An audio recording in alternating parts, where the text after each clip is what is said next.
With the GR Yaris coming out this summer, Toyota has finally made a comeback into the hot hatch segment. It has been since the mid-80s with the AE86 since Toyota has even made a little splash in this segment. And although the GR Yaris is not making it to America, evidence keeps building up that a GR Corolla will make it stateside. And when it does, it may not be the only Japanese hot hatch all-wheel drive vehicle. The Mazdaspeed 3 might be coming back as well.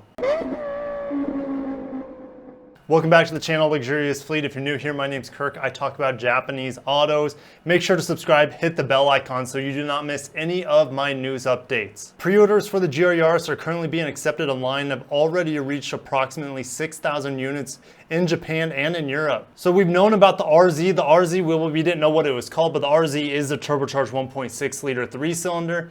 Now we get this new RS. Sales will be starting in late summer, I guess you could say early fall at that point, September. And this is what the RS looks like. It looks almost identical to the RZ, the top of the line performer. The headlights are the same. I mean, the wheels look the same to me. This is like a wolf in sheep's clothing. Wait, a sheep and wolf? This is a sheep.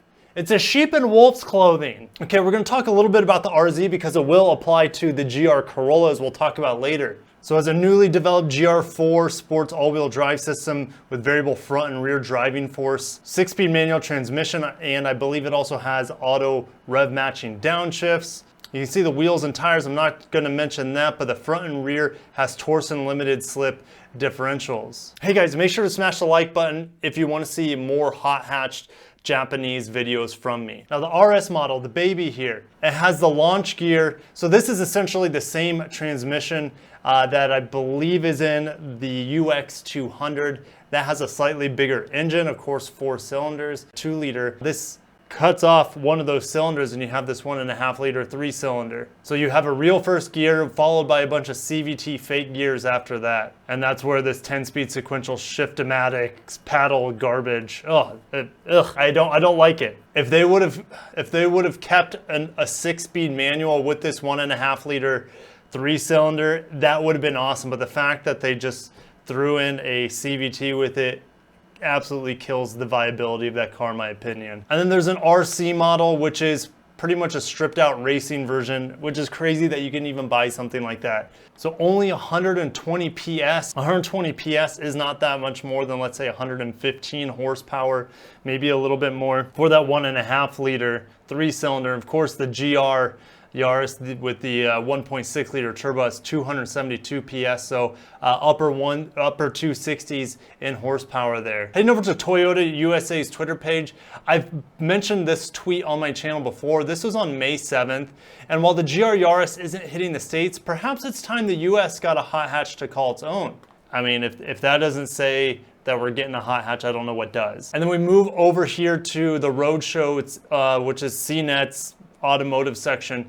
Toyota GR Corolla hot hatch appears all but confirmed with GR Yaris power. So in an interview with Australia's Car Guide on Wednesday with Nahiko Saito, the GR Yaris chief engineer, he said using the car's powertrain in just one car would be a total waste. Instead, the turbocharged 1.6 liter 3-cylinder engine and its all-wheel drive system should make its way to each of the other GR models. Now, of course, that doesn't mean the GR Supra is going to get that. If they're just going to keep throwing GR models out there, we'll take as many turbo 1.6 liter 3-cylinder engines you can throw at us. In addition to Saito's comment, Toyota has slowly started dropping hints about the Corolla hatchback for America. You saw the tweet I just talked about a second ago. And so this past Tuesday, when they revealed the 2021 Corolla hatchback, even more excitement still to come in the hatchback segment. And then here is the challenger.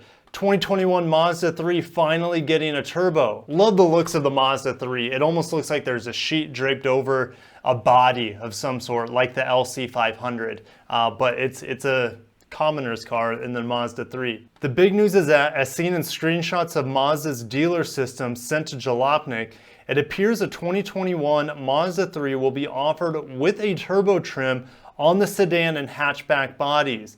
it will be only available with all-wheel drive. The Mazda 3 HBPP Turbo in the list, HB stands for hatchback and PP could stand for a number of things. They say preferred package, premium package, potentially performance package. It's not clear. However, all turbo models are only listed as 6A, which would mean they're only available with an automatic. If this Mazda 3 is coming out with that turbo engine, they have a 2.5 liter turbocharged 4-cylinder. I believe it's around 250 horsepower and 325 pound-feet of torque. That's an immense amount of torque. But keep in mind that that engine is going to be significantly heavier than something like in a GR Corolla or a GR Yaris. And if it doesn't come with a 6-speed manual, that is a huge opportunity lost. Back to the GR Corolla. I think we're gonna hear something fairly soon. The evidence is building. I would expect to hear something by the end of this summer on a GR Corolla. Fingers crossed. The looks of the Corolla hatchback already in non-GR trim it's just stunning. And so I like this Mazda 3 styling as well. I would love for them to compete. And if that Mazda 3 has all-wheel drive, which it will, if it does come out, goodness gracious, an all-wheel drive Corolla with 268 horsepower.